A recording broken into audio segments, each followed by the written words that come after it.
Hi friends, I am Abhishek. Welcome to my YouTube channel the ocean of Shiksha. तो आज जो हम वीडियो डिस्कस कर रहे हैं वो क्लास 9th का जो फर्स्ट चैप्टर है हमारा, what is democracy and why is democracy, यानी कि लोकतंत्र क्या है और लोकतंत्र क्यों जरूरी है, हम इस चैप्टर में समझने की कोशिश करेंगे। हमने ऑलरेडी क्लास 6th 7th और 8th का जो पॉलिटिकल साइंस है वो क्या है, कंप्लीट कर लिया है। तो आज हम 9th क्लास का चैप्टर फर्स्ट डिस्कशन स्टार्ट कर रहे हैं।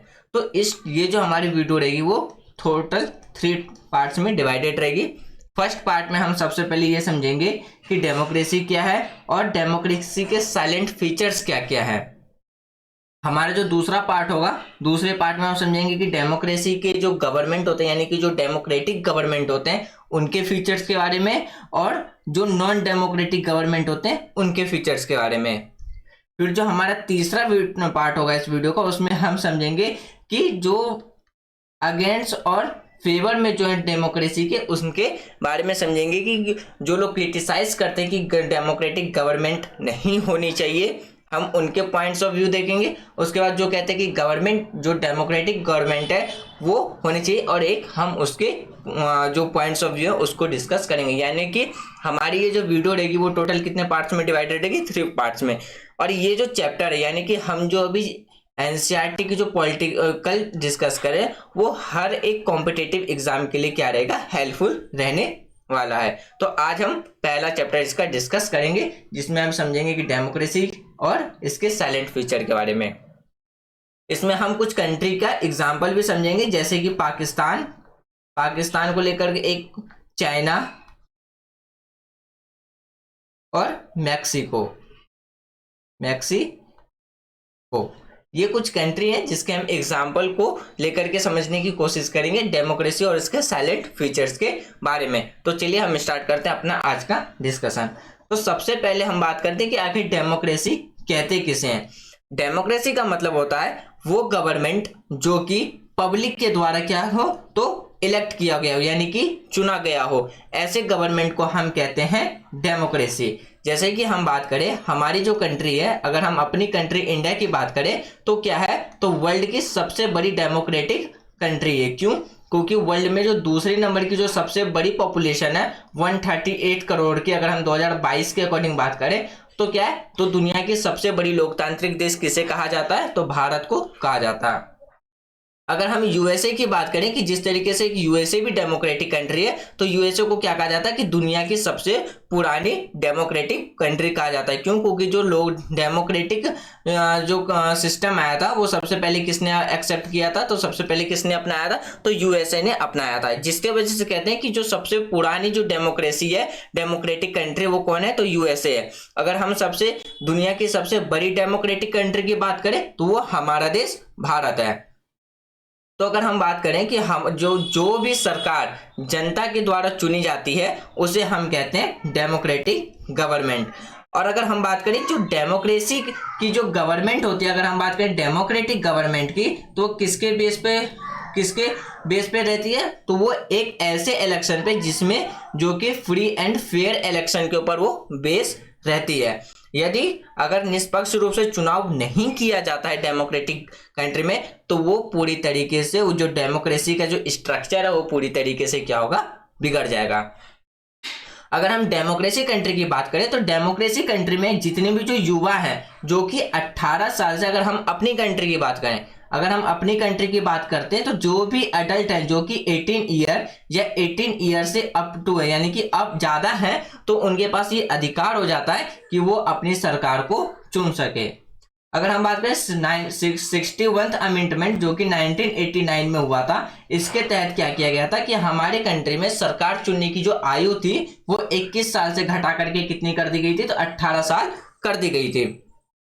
तो जो हम डेमोक्रेटिक गवर्नमेंट की बात करते हैं, तो जो लोकतांत्रिक देश है तो उस पे जो गवर्नमेंट होती है, जो हम बात करें जो डेमोक्रेटिक गवर्नमेंट होती है, वो किसके बेस पर रह के काम करते हैं, तो कॉन्स्टिट्यूशनल के बेस, यानी कि संविधान के अंदर जो कानून बना दी गई है उसके आधार पर, और नागरिकों के पास जो अधिकार है उसके आधार पर सरकार क्या करती है, तो काम करती है। और ऐसी ही सरकार को हम कहते हैं एक डेमोक्रेटिक गवर्नमेंट। और डेमोक्रेसी का मतलब क्या होता है, जो लोगों के द्वारा जब सरकारें चुनी जाती हैं, जब लोग पार्टिसिपेट करते हैं अपनी सरकार को चुनने के लिए और उनके पास अधिकार रहता है सरकार को चुनने का, तो वो होता है हमारा डेमोक्रेसी।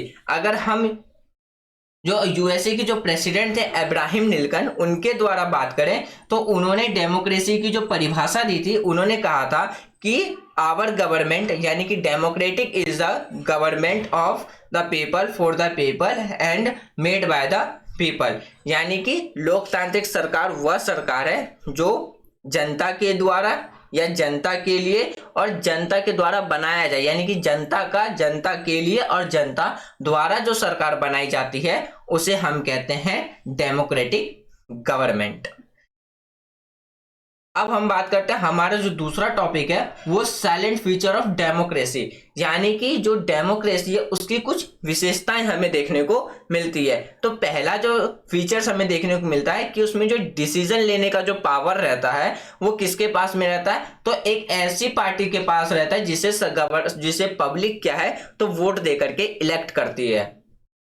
एग्जाम्पल के तौर पर देखें, अगर हम अपनी कंट्री में बात करें तो लोकसभा में टोटल कितनी सीटें हैं, तो 545 सीटें हैं। अगर जो भी पार्टी अगर 51% से ज्यादा सीटें जीत के आती है लोकसभा में, या जिस भी पार्टी को सबसे ज्यादा बहुमत मिलती है, वो कौन बनता है, वही पार्टी हमारी कंट्री में क्या बनाती है, तो गवर्नमेंट बनाती है। यही रूल हर एक डेमोक्रेसी में अप्लाई की जाती है। जिस पार्टी को सबसे ज्यादा वोट मिलती है या जो सबसे ज्यादा सीटें जीत करके आती है, वो पार्टी क्या करती है, अपनी गवर्नमेंट बनाती है। और कंट्री को रन करने के लिए जो भी डिसीजन लेने होते हैं या जो भी नया लॉ बनाना होता है, वो किसके हाथ में पावर होती है, वो इलेक्टेड गवर्नमेंट के हाथ में होती है।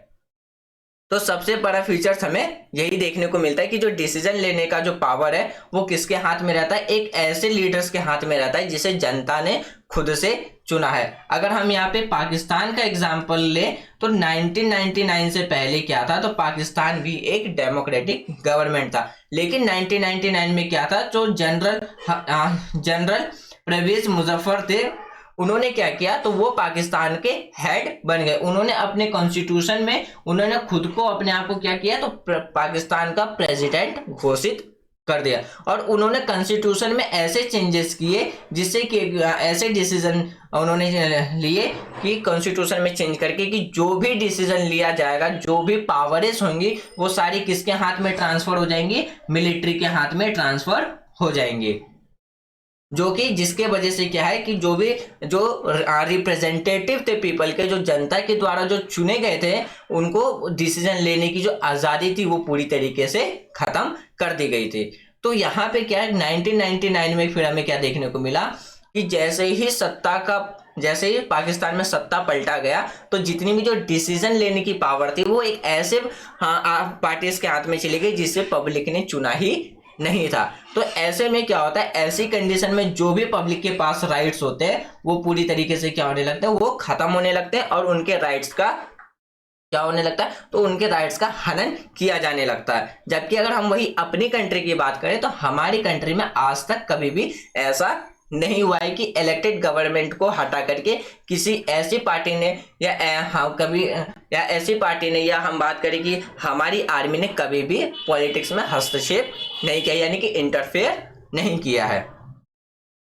अगर हम पोलैंड के एग्जाम्पल की बात करें तो पोलैंड क्या है, तो जैसे कि हम बात करें पोलैंड में एक क्या है, एक कम्युनिस्ट पार्टी के दौरान क्या है, देश के महत्वपूर्ण फैसले सोवियत रूस द्वारा क्या लिए जाते थे, ना कि पोलैंड की चुनी हुई सरकार के द्वारा। ठीक जिस तरीके से पाकिस्तान का केस हमें देखने को मिला कि एक इलेक्टेड गवर्नमेंट को हटा करके वहां की जो मिलिट्री थी उन्होंने सारा डिसीजन लेने की पावर अपने हाथ में ले ली, उसी तरीके से पोलैंड के अंदर हमें देखने को मिला कि पोलैंड के अंदर जो भी डिसीजन लिए जाते थे वो किसके द्वारा लिए जाते थे, सोवियत रशिया के द्वारा लिए जाते थे, ना कि पोलैंड में इलेक्टेड गवर्नमेंट के द्वारा लिया जाता था।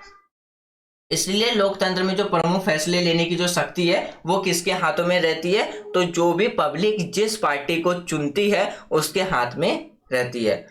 अब जो बात करें, अगर हम इलेक्शन की बात करें, तो डेमोक्रेसी जो बेस रहता है, जिसके ऊपर आधारित रहता है, वो किसके ऊपर आधारित रहता है? तो फ्री और फेयर इलेक्शन के बेस पर आधारित रहता है। और डेमोक्रेसी कंट्री में क्या होता है, ये सबसे ज्यादा इंपॉर्टेंट हो जाता है कि जो भी इलेक्शन कराया जाए वो क्या हो, एक निष्पक्ष रूप से वो सारे चुनाव किए जाना चाहिए। और डेमोक्रेसी का एक सबसे बड़ा चैलेंज भी यही रहता है कि एक तरीके का स्वतंत्र और निष्पक्ष चुनाव करवाना, यानी कि फ्री एंड फेयर इलेक्शन कराना एक मेजर चैलेंज है किसके लिए? एक डेमोक्रेटिक कंट्री के लिए। इसलिए अक्सर हम न्यूज में देखते हैं कि जब इलेक्शन का टाइम आता है और इलेक्शन का जब रिजल्ट क्लियर हो जाता है, तो अपोजिट पार्टीज के द्वारा क्या है, तो जो भी रूलिंग पार्टी होता है उस पर ब्लेम लगाया जाता है कि उनके द्वारा चीटिंग की गई है इलेक्शन के टाइम पे।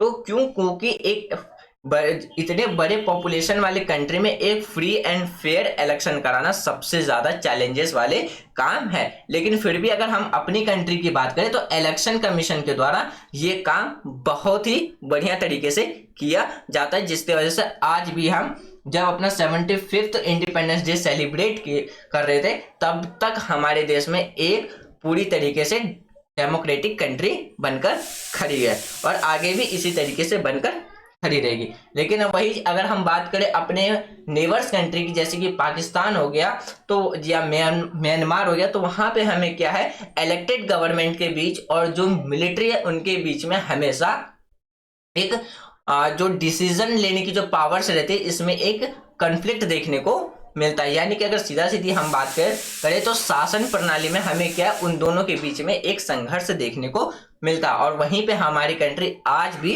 पूरी तरीके से एक डेमोक्रेटिक कंट्री बन करके दुनिया के सामने खड़ी है। अब बात करते हैं हम एग्जाम्पल ऑफ चाइना, यानी कि अब हम चाइना का एग्जाम्पल देखते हैं। तो चाइना के अंदर क्या है, हर 5 साल में क्या होता है, इलेक्शन कंडक्ट कराया जाता है। किसमें? तो चाइना के पार्लियामेंट में, जिसको हम कहते हैं नेशनल पीपल ऑफ पार्लियामेंट। इसमें जो भी कैंडिडेट पार्टी में जब इलेक्शन में पार्टिसिपेट करते हैं, तो उन्हें कम्युनिस्ट पार्टी से क्या लेना पड़ता है, तो चाइना का जो कम्युनिस्ट पार्टी है उससे पहले इलेक्शन लड़ने के लिए सबसे पहले अप्रूवल लिया जाता है। और चाइना के अंदर कोई भी जो प्रेसिडेंट जब इलेक्ट होके आता है, वो एक ही पार्टी का इलेक्ट होके आता है, वो भी किसका? तो कम्युनिस्ट पार्टी ऑफ चाइना का ही वहां पे हमेशा प्रेसिडेंट बनते हैं। तो यहाँ पे हमें एक तरीके से डेमोक्रेटिक भी देखने को मिलता है और एक तरीके से यानी कि एक नॉन डेमोक्रेटिक गवर्नमेंट देखने को मिलता है। डेमोक्रेटिक इसलिए देखने को मिलता है, यहाँ पे एक सिंगल पार्टी है जिसके अंदर से चुनाव लड़ा जाता है। और वहीं पे अगर हम नॉन डेमोक्रेटिक की बात करें, इसमें हमें डबल पार्टी देखने को नहीं मिलती है। अगर हम बात करें डेमोक्रेटिक में, जो single party system, double party system और मल्टी पार्टी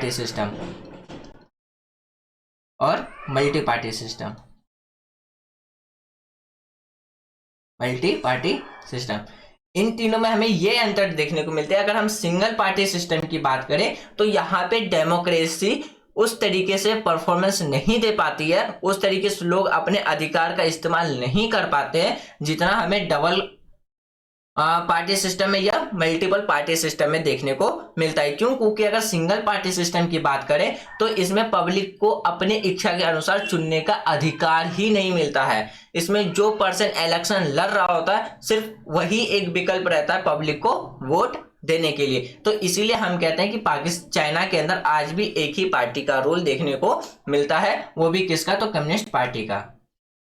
तो इसलिए हम कहते हैं कि चाइना एक नॉन डेमोक्रेटिक कंट्री है, क्योंकि वहां पे एक ही पार्टी का रूल है। डेमोक्रेसी में जब अगर हम बात करें मल्टी पार्टी सिस्टम की, तो उसमें मल्टी पार्टी सिस्टम डेमोक्रेसी में एक बहुत ही ज्यादा क्रिटिकल रोल अपना प्ले करता है। क्यों? क्योंकि इसमें आदमी को, जितने भी जो पीपल्स हैं, लोग हैं, उनके पास एक राइट मिल जाता है कि वो अपने इच्छा के अनुसार, यानी कि जो भी उन्हें लीडर पसंद हो, वो उन्हें जाकर के वोट दे सकते हैं। और ये मल्टी पार्टी सिस्टम है, वो हमें हमारी कंट्री के अंदर देखने को मिलता है, जहाँ पे अलग अलग तरीके के, अलग अलग नाम के, अलग अलग ग्रुप्स के पार्टी क्या है, इलेक्शन में पार्टिसिपेट करते हैं। और पब्लिक के पास ये पूरा अधिकार रहता है कि वो अपने इच्छा के अनुसार किसी भी पार्टी को वोट दे सकते हैं। तो इसलिए जो पार्टी का जो रोल होता है, जो मल्टीपल पार्टी की बात हो, तो इसमें लोगों को एक पूरा अवसर मिल जाता है अपना गवर्नमेंट चुनने का। अब बात करते हैं, अगर हम एग्जाम्पल ऑफ मैक्सिको की बात करें तो मैक्सिको का क्या है, उसमें हर एक 6 साल में क्या है, प्रेसिडेंट का इलेक्शन करवाया जाता है। वहां पे कभी मिलिट्री इंटरफेयर तो हमें देखने को नहीं मिली, लेकिन वहां पे जो भी गवर्नमेंट यानी कि जो भी पॉलिटिकल ऑर्गेनाइजेशन है वो डिसाइड करती है, यानी कि वहां की जो पॉलिटिकल ऑर्गेनाइजेशन है PIR, वो ही हमेशा इलेक्ट होकर के अपनी पार्टी बनाती है। ऐसा इसलिए क्योंकि वहां पे जो PIR है उन्होंने अपोजिशन के पार्टी को कभी कंप्लीटली जो इलेक्शन है उसमें पार्टिसिपेट होने का अवसर ही नहीं दिया और उसे हमेशा इलेक्शन को अपने कंट्रोल में रखा। यानी कि जो मैक्सिको के अंदर जो PIR पार्टी है, जो हर बार इलेक्शन जीत करके आती है, उसने क्या किया था कि जो जितने भी जो अपोजिशन थे और जो इलेक्शन जिसके द्वारा कंडक्ट कराया जाता था, यानी कि जो इलेक्शन पार्टी थी जिसके द्वारा इलेक्शन कंडक्ट कराया जाता था, उसको पूरी तरीके से अपने कंट्रोल में रखा था।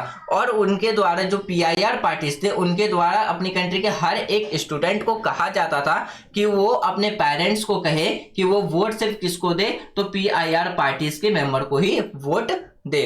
और वहां की जो PIR पार्टी थी, उन्होंने मीडिया, गवर्नमेंट में यानी कि जितने भी जो गवर्नमेंट ऑफिसर्स थे, यानी जितने भी जो गवर्नमेंट बॉडीज थी, उन सबको, यानी कि फिर हम बात करें जितने भी गवर्नमेंट सर्वेंट थे या हर एक आदमी जो कि क्या करते थे, जो PIR पार्टी के अंदर काम करते थे, उन सब पे वो क्या करते थे, दबाव बना के रखते थे कि वोट किसको दे, तो सिर्फ एक PIR पार्टी के इलेक्शन को ही, यानी कि जो PIR पार्टी के मेंबर को ही वो क्या करे, वोट दे और उन्हीं के लिए वो काम करे। तो यहाँ पे भी हमें क्या देखने को मिलता है, एक नॉन डेमोक्रेटिक देखने को मिलता है। इसका रीजन ये है क्योंकि पब्लिक को क्या है, यहाँ पे सप्रेस किया जा रहा है, उनके अधिकारों का हनन किया जा रहा है कि पब्लिक इनके पास ये अधिकार नहीं बच रहा है कि वो अपने इच्छा के अनुसार किसी भी लीडर को चुने। अगर हम यहाँ पे अपनी कंट्री की बात करें एग्जाम्पल के तहत, तो हमारी कंट्री पे किसी भी लीडर का, यानी कि किसी भी पार्टीज का ये क्या रहता है, तो दबाव नहीं रहता है। हम पूरी तरीके से स्वतंत्र होकर के अपने लीडर्स को क्या कर सकते हैं, वोट दे सकते हैं और लीडर्स को चुन सकते हैं। जिस तरीके मैक्सिको में क्या था कि जो गवर्नमेंट है, यानी कि जो वहां की जो PIR मेंबर, यानी कि PIR पार्टीज के जितने भी जो मेंबर्स थे या जो वहां की जो गवर्नमेंट है, उनका पूरा कंट्रोल देखने को मिलता है किसके, तो गवर्नमेंट सर्वेंट के ऊपर और कोर्ट्स के ऊपर और मीडिया के ऊपर। वहीं अगर हम अपनी कंट्री की बात करें तो हमारी कंट्री में चाहे मीडिया हो, जस्टिस हो, यानी कि हम अगर कोर्ट्स की बात करें तो ये सब क्या है, एक इंडिपेंडेंट बॉडी है जो कि स्वतंत्र रूप से होकर के काम करती है, जो कि हमारी कंट्री को और भी ज्यादा एक डेमोक्रेटिक कंट्री बनाती है। और ऐसा मैक्सिको में देखने को हमें नहीं मिलता, इसलिए वहां पे हर बार एक ही पार्टी जीत करके आती है, वो है PIR पार्टी। अगर हम रसिया की बात करें तो रसिया के अंदर, यानी कि जो हम बात करें एस्टोनिया में जो रूसी लोग हैं, उन्हें मत यानी कि वोट देने का अधिकार हासिल करने के लिए काफी मुश्किल है, उन्हें मतलब काफी ज्यादा उन्हें टाइम लग गया था किसका, राइट टू वोट के लिए। वहीं पे अगर हम बात करें अगर हम फिजी की बात करें, वहां पे क्या है, मूल निवासी और भारतीय लोगों के वोट में क्या है, काफी अंतर देखने को मिलता है, जो इस बात को रिप्रेजेंट करता है कि जो लोकतांत्रिक देश में भी नागरिकों के समान मतदाता का यानी कि मत अधिकार यानी वोट देने का अधिकार है, वो प्राप्त नहीं है। यानी कि अगर हम फिजी में बात करें तो फिजी के जो पीपल्स है उनके वोट की वैल्यू अलग है कंपेयर टू इंडियन पीपल्स के वोट की। तो यहाँ पे हमें डेमोक्रेटिक कंट्री में ये देखने को मिल रहा है कि जो वोट की वैल्यू है हर एक पर्सन के लिए क्या है, इक्वल नहीं है। जबकि अगर हम अपनी कंट्री की बात करें, हमारी कंट्री में ऑल सिटीजन, जितने भी जो सिटीजन्स हैं उनकी वोट की वैल्यू क्या है, तो सेम है। चाहे हमारे कॉन्स्टिट्यूशन में ये लिखा गया है कि हमारे देश में जो वोट की वैल्यू है वो किसी भी आधार पर डिस्क्रिमिनेशन नहीं किया जा सकता, चाहे फिर वो अमीर हो, गरीब हो, मेल हो, फीमेल हो, किसी भी रिलीजियस से क्यों ना बिलोंग करता हो, हर एक आदमी की जो वोट होगी उसकी वैल्यू क्या होगी, तो एक आदमी एक वोट के बराबर होगी। सिर्फ ऐसा प्रावधान हमारी कॉन्स्टिट्यूशन में इसीलिए दिया गया ताकि हम इक्वालिटी यानी कि समानता को बढ़ावा दे सके, समानता को बढ़ावा दे सके। समानता को बढ़ावा देने के लिए हमारी कंट्री में एक ऐसा प्रावधान रखा गया कि एक व्यक्ति एक वोट एक समान। अगर हम बात करें डेमोक्रेटिक कंट्री में, तो डेमोक्रेटिक कंट्री में हर एक पर्सन के पास वोट देने का अधिकार होता है और उसका वोट की जो वैल्यू रहती है वो क्या रहती है, एक वोट एक पीपल, यानी कि एक नागरिक एक वोट। इससे क्या होता है, तो इससे जो समानता का जो मूल्य उसको क्या मिलता है, जो इक्वल वोट होता है वो जो इक्वलिटी है, समानता, तो उसको प्रमोट करने का काम करता है। अब बात करते हैं अगला जो हमारा फीचर है डेमोक्रेटिक उसका, तो rule of law and respect of right. यानी कि डेमोक्रेटिक कंट्री के अंदर जो भी सरकार चुनी जाती है वो एक लॉ के दायरे में यानी कि कानून के अंदर रह करके वो काम करता है और हर एक नागरिक का जो अधिकार है उनके अधिकारों का सम्मान किया जाता है। अगर हम एग्जाम्पल ऑफ जिम्बाब्वे का ले, अगर हम यहाँ पे एग्जाम्पल ऑफ जिम्बाब्वे का ले, तो जिम्बाब्वे जो है कब उसको जो इंडिपेंडेंस था वो कब मिला था, तो 1980 में उसे इंडिपेंडेंस मिला और काफी लंबे समय तक वो रॉबर्ट मैगवे के अंडर में जो कंट्री के अंदर जो मैक्सिको है 1980 के बाद काफी लंबे समय तक जो रॉबर्ट मैगवे उन्होंने रूल किया था। उसमें से जो लीडर्स थे, जो भी लीडर्स थे वो पब्लिक के फेवर में यानी कि पब्लिक के फेवरेट तो थे, लेकिन उनके द्वारा मीडिया, जुडिशरी और जितने भी जो इंस्टीट्यूशन है और अपोजिशन ऑफ जो गवर्नमेंट है उनको अपनी कंट्रोल में रखते थे, जिसके वजह से वो हर बार इलेक्शन जीत करके आते थे। यहाँ पे क्या है, अगर जुडिशरी और जितनी भी जो इंस्टीट्यूशन है और या जितने भी जो अपोजिशन यानी कि जो अपोजिशन है वो अगर इलेक्टेड गवर्नमेंट के अंडर में आकर के काम करेंगे तो वहां पे पूरा चांस रहता है कि जो राइट्स यानी कि जो पब्लिक के राइट्स हैं उनका पूरा हनन किया जाता है।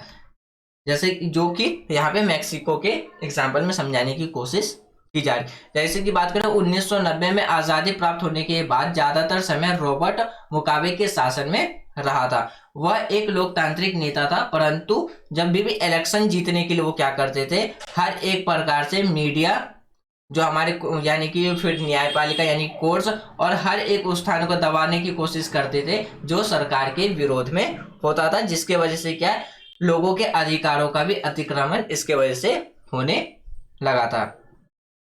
अगर हम डेमोक्रेटिक कंट्री की बात करें तो उसमें ये जरूरी हो जाता है कि जो भी नागरिक के पास जो राइट्स है उसका वो क्या करे, रिस्पेक्ट करे। जैसे कि अपनी राय अपनी एडवाइस देने का, सार्वजनिक रूप से अपने विचार को रिप्रेजेंट करने का, ग्रुप्स बनाने का, गवर्नमेंट अगर उनके फेवर में इंटरेस्ट में काम ना करे तो गवर्नमेंट के अगेंस्ट क्रिटिसाइज करने का, और जो भी पॉलिटिकल पार्टिसिपेट है यानी कि जो भी पॉलिटिकल एक्टिविटीज है उसमें फ्रीडम यानी कि इंडिपेंडेंस होकर के पार्टिसिपेट करने का ये अधिकार होना चाहिए। और ये सारे अधिकार हमें अपने मौलिक, अगर हम अपनी कंट्री की बात करें, ये सारे अधिकार हमें हमारे फंडामेंटल राइट्स में देखने को मिलते हैं। क्यों? क्योंकि हमारे जो कॉन्स्टिट्यूशंस मेकर थे उन्हें ये बात पता थी कि यदि लोगों को ऐसे अधिकार नहीं दिए जाएंगे तो आने वाले टाइम पे हमारी कंट्री एक डेमोक्रेटिक कंट्री बन के नहीं रह पाएगी। तो इन सब अधिकार के वजह से आज भी हमारी कंट्री क्या है, एक डेमोक्रेटिक कंट्री है